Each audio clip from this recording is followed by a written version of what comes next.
औज़ुबिल्लाहिमिनश्शैतानिर्रजीम बिस्मिल्लाहिर्रहमानिर्रहीम वमा असाबकुम मिन मुसीबतिन फबिमा कसबत ऐदीकुम वयाफू अन कसीर। सदक़ल्लाहुल अज़ीम। ये सूरह शूरा की आयत है और इस आयत को समझना हमारे लिए बहुत ज़रूरी है, और वो इसलिए कि इस आयत में अल्लाह रब्बुल इज़्ज़त का एक उसूल और अल्लाह रब्बुल इज़्ज़त की एक सुन्नत बयान फरमाई गई है। और वो ये फरमाया गया, वमा असाबकुम मिन मुसीबतिन, और तुम पर जो भी मुसीबत, जो भी तकलीफ़ तुम पर आती है, फबिमा कसबत ऐदीकुम, वो तुम्हारे अपने ही हाथों से कमाई हुई होती है, यानी तुम्हारे अपने ही अमलों की वजह से वो मुसीबत तुम पर आती है। और फिर आगे ये भी फरमाया गया, वयाफू अन कसीर, कि अल्लाह रब्बुल इज़्ज़त तो ऐसा है कि वो बहुत सारी गुनाहों को, बहुत सारी गलतियों को तुम्हें माफ़ फरमा देता है। तो इस आयत को समझना हमारे लिए इसलिए ज़रूरी है कि अगर हम ईमान रखते हैं, अगर हमें अल्लाह रब्बुल इज़्ज़त की ज़ात पर और कुरान पाक पर ईमान है, तो इसका मतलब है कि ये आयत हक है, ये सच है। और इसका मतलब ये है कि हमारे ऊपर जो भी तकलीफ़ आती है, जो भी मुश्किल आती है, वो किसी न किसी हमारे अपने अमल का नतीजा होती है। तो अब इस आयत को समझ लेने के बाद हमारा रवैया ये होना चाहिए कि अगर हमें कोई तकलीफ आए, कोई मुश्किल आए, कोई परेशानी आए, कोई नुकसान हो जाए, कोई बीमारी आ जाए, कोई चोट लग जाए, कोई ठोकर लग जाए, तो सबसे पहले हमारा रवैया ये होना चाहिए कि हम सोचें कि हमसे क्या गलती हुई है, क्या गलती, क्या कसूर, कौन सा गुनाह हम कर बैठे हैं कि ये हमें इससे चोट लगी है। और देखें, अगर हम इसको नहीं समझेंगे, पहली बात तो यह है कि अगर हम गौर करेंगे तो हमें यकीनन कुछ ना कुछ समझ आएगा कि ये हमसे गलती हो गई है, और फिर हम उस गलती की अल्लाह रब्बुल इज़्ज़त से माफ़ी मांगें और इस्तग़फ़ार करें और को सदका करें, तो हम जो है वो बच जाएंगे, मज़ीद मुसीबत से बच जाएंगे।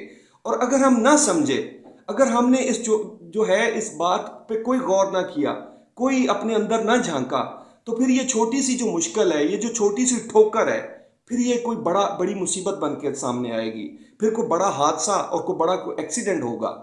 ये लाजमी बात है कि ये अल्लाह रब्बुल इज़्ज़त ने इंसान को थोड़ा हिलाना होता है, इंसान को थोड़ा जगाना होता है, और ये किस्मत वालों के साथ होता है, ये अच्छे लोगों के साथ होता है, ये उन लोगों के साथ होता है जिनको अल्लाह रब्बुल इज़्ज़त जिनकी केयर करते हैं, जिनको रब ने सीधे रास्ते पे लाना होता है।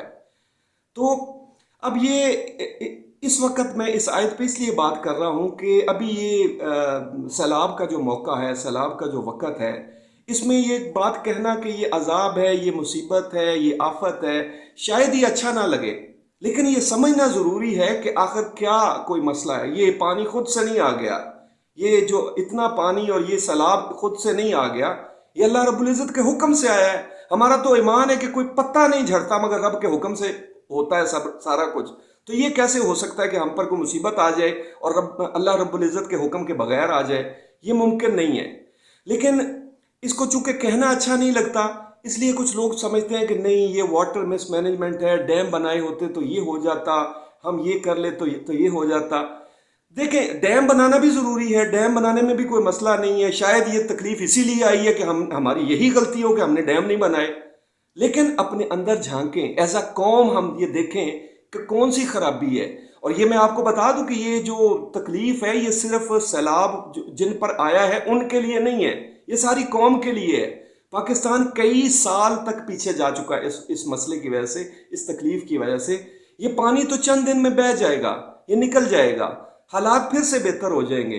लेकिन अगर हमने अपने आप को ना देखा, अपनी गलती को ना समझा, और अगर हम डैम बनाने के पीछे पड़ गए और डैम बना लिए, तो फिर क्या, अपने मतलब असल मसले को हमने ना समझा, तो फिर क्या होगा? कल को जल्जला हमें पकड़ेगा, अल्लाह रब्बुल इज़्ज़त तो हमें हवा से मार सकता है। तो इस बात को समझ लें, रब की ज़ात पर ईमान जो है वो ये है कि अल्लाह रब्बुल इज़्ज़त की सुन्नत बदला नहीं करती। वलन तजिद लिसुन्नतिल्लाहि तब्दीला वलन तजिद लिसुन्नतिल्लाहि तहवीला, कि आप अल्लाह रब्बुल इज़्ज़त की सुन्नत में कोई तब्दीली और कोई तहरीफ जो है वो नहीं पाएंगे। ये रब की सुन्नत है कि जो गलती करता है उसे जो है वो थोड़ा हिलाया जाता है, थोड़ी पनिशमेंट मिलती है। तो आइंदा अगर आपको जब भी कोई तकलीफ, कोई परेशानी आए, तो अपने अंदर झांकना है, खुद को देखना है कि कौन सी गलती हुई है। तो इंशाअल्लाह हम मज़ीद तकलीफ से, मज़ीद परेशानियों से बच जाएंगे। अल्लाह रब्बुल इज़्ज़त अर्रहमान है, अर्रहीम है, वो इंसान से बहुत ज़्यादा मोहब्बत करने वाला और हमेशा रहम फरमाने वाला है। تو رب کی ذات پر ایمان رکھیں، اپنے آپ کو، اپنے حالات کو بہتر کرنے کی کوشش کریں، انشاءاللہ ہم آئندہ کے لیے بچ جائیں گے۔ اور اگر ہم نہ سمجھے تو پھر اللہ تعالیٰ معاف فرمائے، پھر جو ہے ہم مزید کسی مشکل میں، مزید کسی پریشانی میں پھنسیں گے۔ اللہ رب العزت ہمیں سمجھنے کی اور عمل کرنے کی توفیق عطا فرمائے، آمین یا رب العالمین۔